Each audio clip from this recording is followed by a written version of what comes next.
saya Bella Tirpermata, NPM A1M022054, Prodi Pendidikan IPA di Universitas Bengkulu. Di sini saya akan memaparkan materi yang berjudul Filsafat Pendidikan Sebelum Abad ke-20, yang mana dosen pengampu saya yaitu Dr. Muhammad Kristiawan MPD.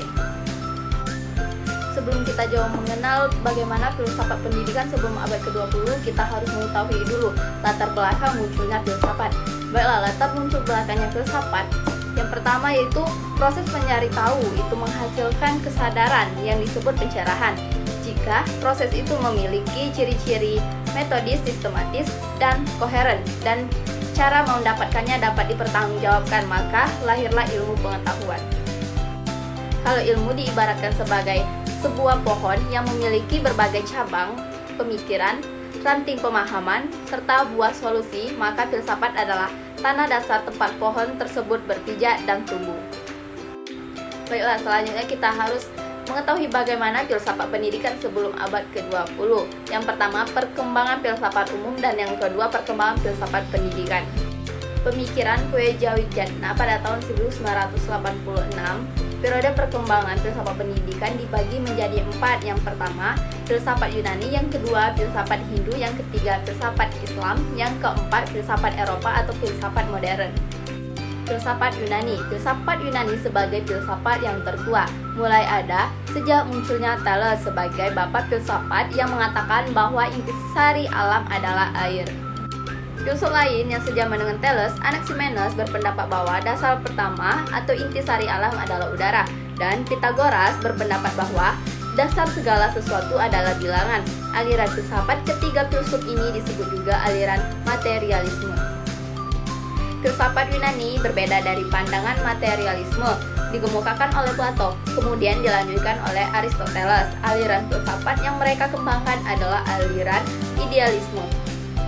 Filsafat Yunani lebih maju dan berkembang pada masa Aristoteles. Bahkan Aristoteles tidak hanya ahli filsafat, melainkan juga sebagai ilmuwan. Karyanya dapat digolongkan menjadi 4 golongan. Yang pertama logika, yang kedua fisika, yang ketiga metafisika, dan yang keempat pengetahuan praktis.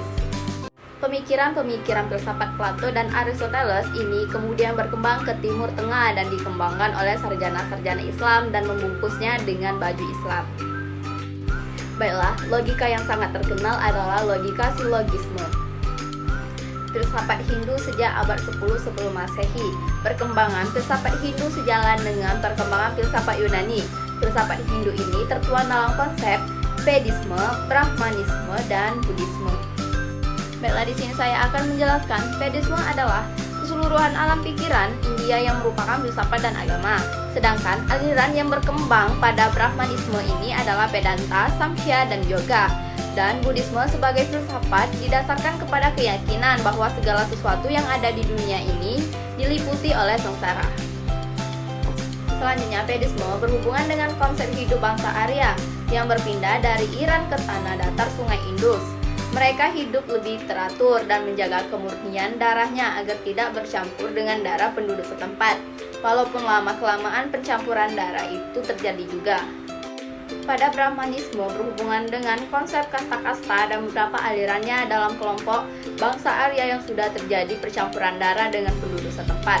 Bangsa Arya berada pada 2 kasta tertinggi, sedangkan bangsa setempat menjadi 2 kasta terendah. Dan sedangkan Buddhisme berhubungan dengan sengsara. Sengsara itu memiliki satu sebab, yaitu cinta yang disebut trisna. Trisna itu akibat kekeliruan atau ketidaktahuan. Jika hendak bebas, haruslah membelakangi ketidaktahuan itu dan menghadap ilmu pengetahuan.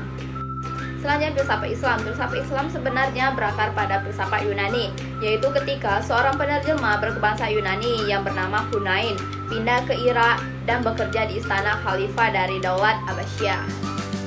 Pemikiran-pemikiran filsafat Aristoteles dan Plato. Dia mendirikan sebuah lembaga pengkajian ilmu pengetahuan yang bernama Baitul Hikmah. Di tangan sarjana-sarjana Islam, pemikiran filsafat Yunani itu berkembang pesat dalam wajah Islam.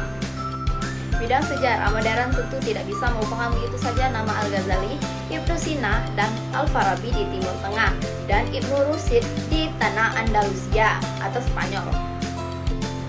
Ajaran dan keterangan falsafi mereka dipengaruhi oleh Neoplatonisme. Mereka adalah filsuf-filsuf Islam yang membukakan mata orang Eropa terhadap filsafat klasik yang sempat mereka tinggalkan berabad-abad lamanya.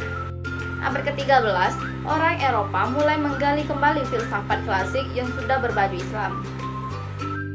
Filsafat Eropa atau filsafat modern. Filsafat Eropa adalah filsafat modern yang berkembang sejak munculnya keinginan untuk menjadikan alam pemikiran klasik sebagai pedoman bagi perkembangan ilmu pengetahuan dan kebudayaan yang terkenal dengan istilah Renaissance.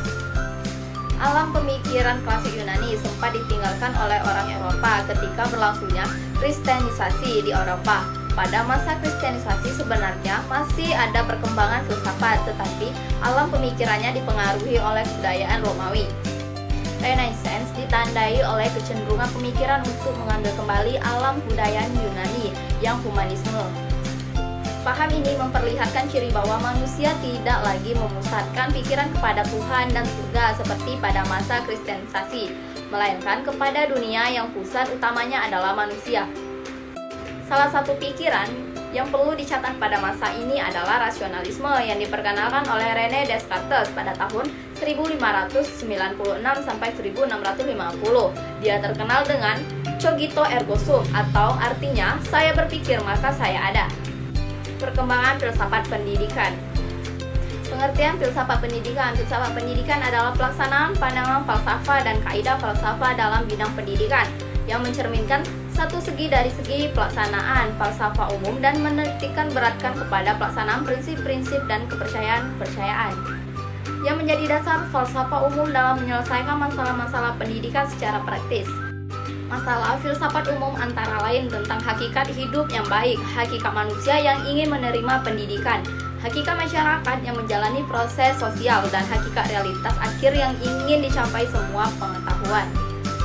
Menurut Kneller, filsafat pendidikan merupakan aplikasi filsafat spekulatif.